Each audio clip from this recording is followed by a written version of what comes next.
which took this in another way. This is Rupa and Sanatan Goswami. And they had a wonderful idea.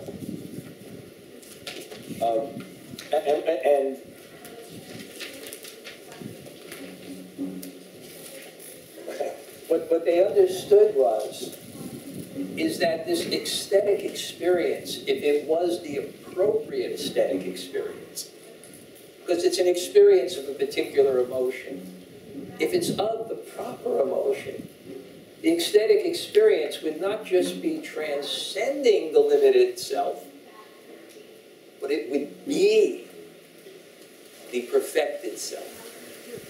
And that experience was called bhakti, or devotion.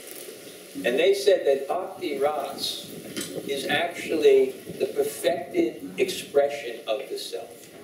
And in the Taittiriya Upanishads, it does say rasa vai saha, that the whole reality is this kind of deep, loving exchange.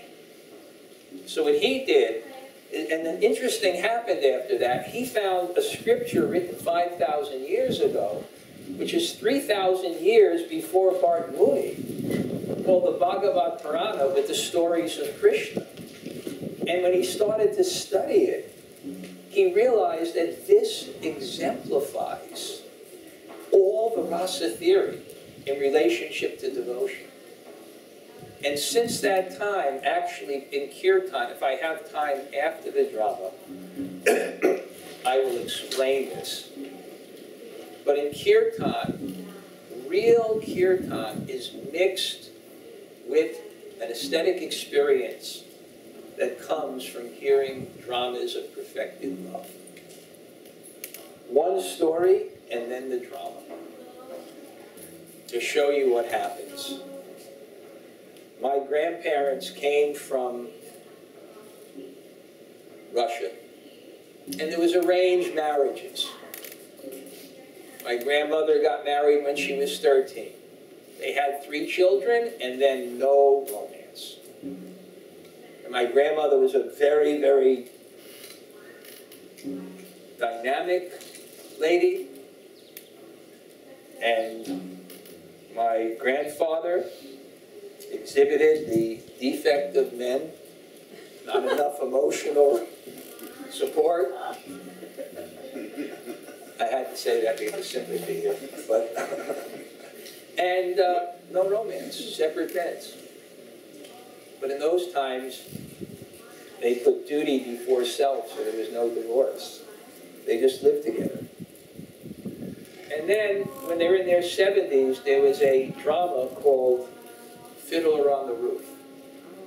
And the drama was about matchmaking and romance in Russia, where they lived.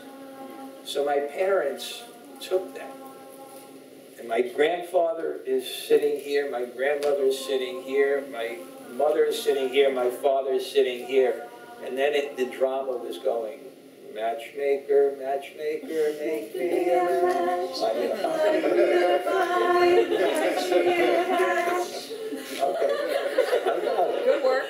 Okay. So when that was going on, for the first time in over 40 years, my grandfather grabbed my mother's hand, my grandmother's hand, and my grandmother went like, look. So basically that was what drama does. And therefore, especially for spiritual experience, it's understood that it really can't be represented in just direct words. There had to be drama and poetry. In fact, when this Rupa Goswami would write poetry, the people would gather around him and they'd hear that poetry. And then one person said, after hearing his poetry, what is the use of a bowman's arrow and a poet's words if they don't pierce the heart and make the head spin? So, we're going to have a drama today from the Bhagavatam of Krishna and the perfect love of the people in Vrindavan for him, trying to give you some type of experience. Initially, this drama was written with me with a very accomplished actor who's a Krishna Bhakta, award-winning, 2011 nominee for the Helen Hayes Award for Best Actor. And about 2 weeks ago, the union told him that he couldn't come. I was so disappointed, I almost became a Republican. But, so what I did is, when I give lectures in Vrindavan,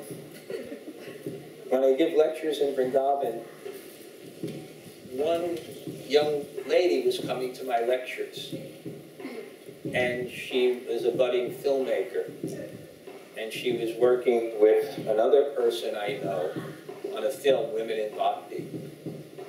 So they were going to be here. She's from New Zealand. So I just wrote, I'm just trying to brainstorm. It'll take courage. I mean, you think you can do this drama with me? And she wrote back, yes, wow. So I really appreciated the courage. And she doesn't want me to say that she had some acting experience on television when she was young, and a little bit. I don't want to say it too much. But, so she took up the part. And we're going to begin the drama now. Now, what I'm going to remind you of is that it's a drama. Not that I'm a good actor, but every time I do it, I did it once, but not, it was actually wasn't scripted. I was playing myself, and then, okay. Okay, so the drama will begin.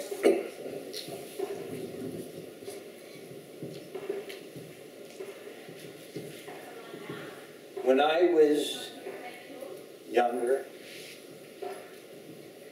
and the world was younger, and our spirits were younger, I lived in the mystical land of Vrindavan, which I suppose, too, was younger, though actually it's an ageless place. This was a city of magnificent temples, sadhus and sages, saintly widows, rich and colorful history, monkeys. At that time, no cell phones or computers. But most importantly, it is the home of Krishna, his family and his friends, and all his loved ones. I was charged with saving the ancient Bhakti Vaishnav libraries. Libraries filled with musty books, all but forgotten tombs,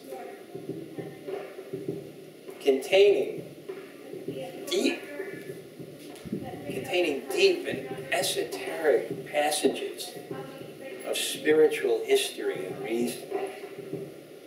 In such a library, owned by the previously belonging to the Pran Krishna Baba, it seemed that all the volumes were far too damaged by time and a lack of proper care to be salvageable. I was prepared to abandon the books. But then I saw one book lying on the floor apart from the collection. Immediately picked up the book, knowing that regardless of its title or its current condition, no such sacred text should reside on the floor. To my amazement, it was in perfect condition. I turned the cover and glanced at the first page. Hari Bhakti Vilas, 17th century, scribed by Sri Damodar Bahulanath. I had never heard of the author, but as I read, I found his insights and claims remarkable. He claimed to be a